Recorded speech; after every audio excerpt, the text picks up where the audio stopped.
I feel like retail media has enjoyed being in a silo for far too long, and I don't think it can continue like this because we know budgets are increasing. Because with the help of measurement, we now know that if we are spending €1 within the online digital ecosystem, it does not just have an impact on online sales, but also on offline. I like this actually. We can use this as a headline. Consumer brands got bolder and sharper in their retail media and JVP discussions. I like this.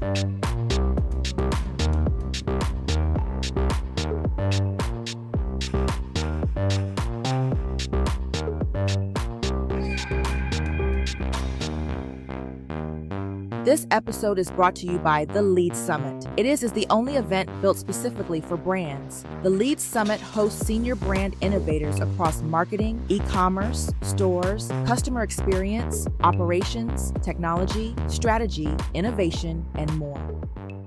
Welcome to the ecommert podcast, everyone. Today we're in London at the Hurlingham Club and we're participating in the Retail Media Pioneers. Fortunately, I have Rishika from Henkel with us. Rishika, thanks for coming with us. Thank you for having me. E-commerce podcast is reaching almost 50 episodes, and I'm really privileged to have you here. We met before in Vienna during one of the Henkel International E-commerce Summits. Finally, we got to sit down and have a chat. Thanks for your time again. So excited to be here and to have this conversation with you. Awesome. And Retail Media Pioneers, I know, very exciting sessions. Thanks for sparing your time with us one more time. I'm sure audience will enjoy what we're going to talk about. Now, I know you have a really interesting journey. You held really key roles, but I want you to start walking us through your career journey.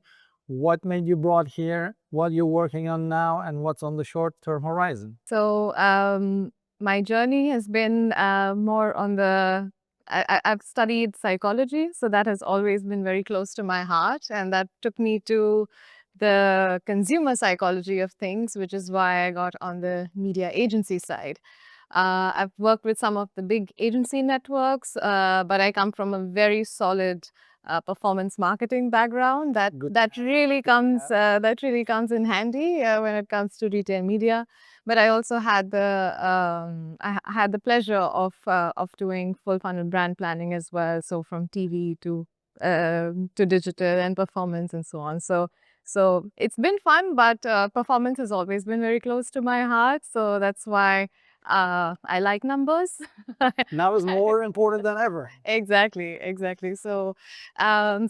After doing full funnel brand planning as well, I moved to the brand side from the agency side, and to get a deeper understanding on the overall business, how to leverage media in order to achieve business goals, and also how to make sure retail media, we really push the limits of the ROI that retail media can deliver. So this is something that has brought me here today as well. And what's in the horizon is basically continuing to shape how we look at retail media. So yeah, so we're getting savvier and prepping for what's to come in the space of retail media, and I'm super excited for that. I'm glad you brought it up because numbers is one of the key underlying elements around all digital commerce topics, all functions. But I observed many CPG brands, global enterprises are so dependent on their agency partners, or some markets are not as fortunate as the mature markets. So they sometimes miss the forest for the trees. So I'm glad you brought it up. And we're going to talk about data. We're going to talk about business impact. Now, you also mentioned something else. The CPG digital commerce landscape is evolving really fast. And I was fortunate to see some of the projects of Henkel worked in the past and currently working on with our conversations and see what's happening, what's being built there. Where do you see the biggest impact on Henkel consumer brands around all this digital marketing acceleration? What areas you think is more important for Henkel growth and what areas you've been working on? Can you walk us through a little bit of this storm and how Henkel is riding through this storm? It's a great word to use, which is a storm. At Henkel, I think as we accelerate to get better and smarter with all the decision making we're doing with where we want to spend money, there is a very clear prioritization now as to across which partners do we want to spend money, who do we want to prioritize, and what do we expect in return. On the brand side, like we have had a lot of experience, a lot more experience buying media, right? Like, Of course. brands have been buying media for decades, so we know exactly what we want. And if that's not happening, then it's. I think we're also getting we're getting stronger with putting our foot down as to what we're okay with and what we're not. So I think this is also like a mindset shift that I see, where it's not about scattered investments across the whole landscape, but really prioritizing investments where it makes most sense. Additionally, in terms apart from getting sharper with where we want to drive more impactful investments, I feel like retail media has enjoyed being in a silo for far too long, and I don't think this is. It can continue like this because we know budgets are increasing. We know that more and more digital is taking share from traditional advertising, Right. and retail media is one of the strongest drivers of digital share increasing. So we know that budgets are going to increase in this space, so it cannot be a silo anymore. So going forward, what we are also working on is how can we really integrate it within the overall brand strategy, so that we have a consistent brand identity across different channels, and we also can really make sense of the value add that retail media is bringing to our overall media mix. Okay, here's a curveball question alert, Okay. because now you raise my interest there. Okay. Budgets are increasing, yes, that's a fact. But my counter question is, are budget increasing because consumer brands seeing the return on the investment, are they willing to invest? Or budgets are increasing because retail partners, marketplace partners are demanding for this increase? That is a great question. And I think there is no simple answer for this, because a lot is dependent on which market we are talking, which retailer we are talking. Right. Is this a retailer who I want to have like a Due to the strong- brand acquisition or Exactly. segmentation, yes. Exactly. What other retailers' media capabilities? What is this new unlock that There are too many different marketing objectives, business exactly, objectives. exactly. Fair, But fair answer. but when it does come to this pressure piece, of course, it is a big concern on the CPG side. But also at the same time, it's not. I don't think it's like a one-sided pressure anymore, which has been the case for a very long time. Years, yes. Exactly. So now, like I said, like we have to put our foot down and be like, okay, if my investment does not make sense, if the investment does not, if I can't even measure where the media money is going, then I would rather spend it on a channel where I know for a fact what the return is. Because your earlier point, you got savvier, and many consumer brands get Exactly. savvier, and now they have Exactly. advanced measurement techniques. They have more resources and teams on the offices, so they can make counter arguments and measure the impact. That's a great analogy. Exactly. And I mean, like, it's 2025.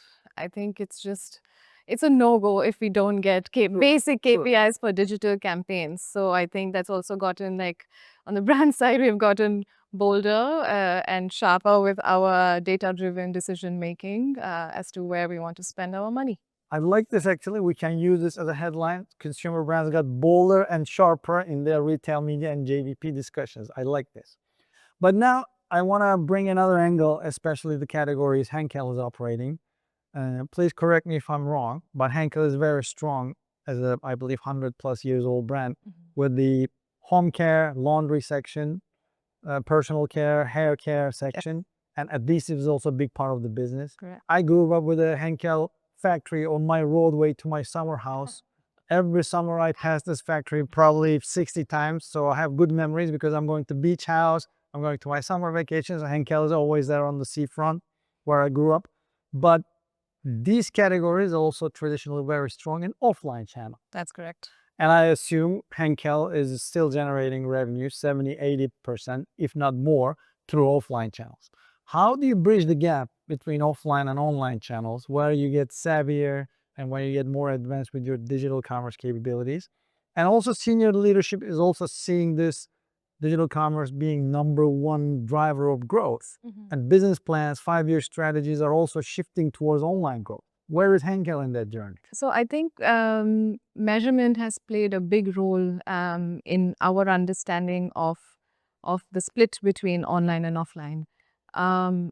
Because with the help of measurement, we now know that it's if we are spending €1 within the online digital ecosystem, it does not just have an impact on online sales, but also on offline sales. So we've gotten sharper with also our attribution and which channels do we give the right weightage to when we define success. So it is, of course, like putting your bet into a channel that is growing, but with the confidence that it is not just working in a vacuum, and it's also having an impact on offline A sales. digital influence effect, a Exactly. trickling effect, Yeah. impacting lifetime value, impacting loyalty, average order sizes. As long as you're savvy enough to measure those. Exactly. So measurement, exactly. It's all about measurement. When it comes to the strategic role of the retail media, because you talked about the digital impact, you talked about the incremental revenue, but again, I want to bring that to the company strategy. Because at the end of the day, all these percentages, all these incremental revenue, euro amounts, dollar amounts, add up to a significant sum. Is retail media being seen as a strategic lever in the company business? To your point, like offline account managers, CFO, they started considering retail media as a strong lever for the overall business objective. And do you have any examples like strategic initiatives, strategic driver power of retail media you can share with us? So I think to your previous question, it's not a simple yes or no. No, never. Never. It's also been a journey, right? Because if we think about the offline, the key account managers, from their perspective, they started thinking about the topic more after the whole pressure piece came into the picture, what we spoke about earlier. So it's also been a journey in terms of showing impact, showing performance, showing how retail media works just for different retailer types, whether it's a pure player, whether it's omni-channel, whether it's yeah. So I mean, like we know there is no one size that fits all, but from our perspective, we need to simplify things a bit and to therefore create categories. So so I think just that having that clarity about which learnings can be applicable to which platform and bridging these knowledge gaps in terms of what unlocks retail media can provide and how sales targets can be achieved with the help of, like, part of the sales targets can be achieved through media, and media can induce those sales. So just having this understanding can also really be a game changer. Perfect. Now you teed it up for me for the next question. I don't even need to ask the question. You almost there answered it, but I want to hopefully clean example, if you can share any example. Now you describe a perfect example how retail media can impact short-term goal, measurable revenue goal with the sales, uplift, everything, and also long-term goal, brand power, brand loyalty, retention of existing customers. Can you give us an example how retail media is a perfect glue or adhesive for Henkel adhesive category to combine short-term and long-term goals of the business team? So when it comes to measuring success, I think a lot depends on who you're talking to at the end of the day. Let's say on the sales side, it's more focused on driving short-term, quarterly sale, hitting those sales targets. Whereas on the brand side or the marketing side, it's more about driving long-term brand equity and loyalty and so on. So it's about how these two come together and how do we define success for our brands in the mid to long term. And this actually has its roots into overall media budget planning. Right. Because once we bring these two pieces together, we know, okay, this is how much we want to spend on the lower funnel to drive conversion. This is how much we want to spend on building brand equity. And how are we going to do this to also determine how it would work for every brand, for every category? Because then again, we don't have one solution that fits all. So it's like you have to manage how these two work. How the sausage is made. Reference to my dear friend Neil. Is it done completely in-house with Henkel brand teams and sales teams? Are you collaborating with agency partners? Yes, absolutely. This would not be possible without agency partners, of course, because they are the ones who provide us with a lot of other data that help us make these informed decisions. And to go back to the example that you were mentioning. Give us one market. Which market is the best environment to see the impact of retail media short and long term, for instance? Not retailer, I know it's tough. But at least what market is more advanced in that regard? I would say markets like the US, UK, and even Germany to a great extent now is where when you have a closed loop measurement, you can measure from impression to sale. You can also decide to do like a sales lift study or a brand lift study. So I think once you meet these budget thresholds, then it's possible to unlock these additional reports and KPIs or analyses that you can do that help understand, okay, what is the role that retail media plays across the full funnel? And earlier today, we saw how that's the future, right? It's going to get more and more. It's not just a lower funnel tactical thing anymore, but getting far more strategic, integrated with the overall brand media strategy. There is an ongoing debate, and I wrote several articles on that. We partner with a couple of other companies like Circana, Nielsen IQ, Incremental, Sky, Profiter. We talked to a lot of companies about this. Are you able to accelerate your multi-channel measurement, or are you using advanced analytic techniques to improve the efficacy of your MMM? Because MMM is a traditional classical methodology in the market for 20, 30 years maybe. But then we had multi-touch attribution. Now we have experimental lift. So are you able to combine multiple models, multiple approaches to improve your cross-channel advanced analytics measurement? Or are you getting these services from partners? Because these areas are still exploration areas for many CPGs. It does sound like the dream. I know. It sounds like back to the Issue 4 anytime soon. Okay? Yeah, but I would say it is still a journey. I mean, for now, we are more like, if we are talking about MMMs, we're also trying to prioritize, okay, what are the most critical business questions we want to get answered and taking it from there. So I wouldn't put all of my retail media budget omni-channel and whatnot, because this also requires way more data to model, which may or may not always be available. So this is also like a gap that we see in some cases with some retailers where we don't have the data to model. Journey goes on. Yes, exactly. Journey goes on. We'll just enjoy the ride, and we're going to contribute our fair share to the ride in terms of pilots, in terms of research, in terms of budgeting. Please, let's invest in technology a little bit to get us there, because it's not going to come from retailers or agencies anytime soon. And brings us consumer conversation, because consumer is an essential part of this equation. Whatever we do as a consumer brand and whatever technology capability we build, at the end of the day, yes, we want to grow the business and make more sales in a profitable way, but also benefit the consumer. Personalization. How do you see consumer brands today in 25, Q4 almost, using first-party data, creating those personalized consumer experiences? Are we still catching up with retail media budget increases, or now are we able to also experience and provide experiences for the consumer, benefit them too? Are they getting a fair share from this race? In order to understand whether we want to invest a lot more energy, resources, budgets into this, test and learn is really the backbone of everything we do. So from that perspective, to just identify what are, first of all, the low-hanging fruits, because if we just look at the pace at which the landscape is evolving, it's impossible to keep up with it. No. So we really need to prioritize what are the low-hanging fruits, what is going to show me the best uplift in sales, in brand metrics, or however we measure success. And then we prioritize that and we invest more energy there. But overall, I think we are still like getting our feet wet because there's so much more to deal with. Reach out to ecommert if you're interested in attending the Lead Summit 2026. Brands and retailer friends can attend for free, and we have a special offer for others to attend with a 25% off ticket. See you May 2021 in NYC?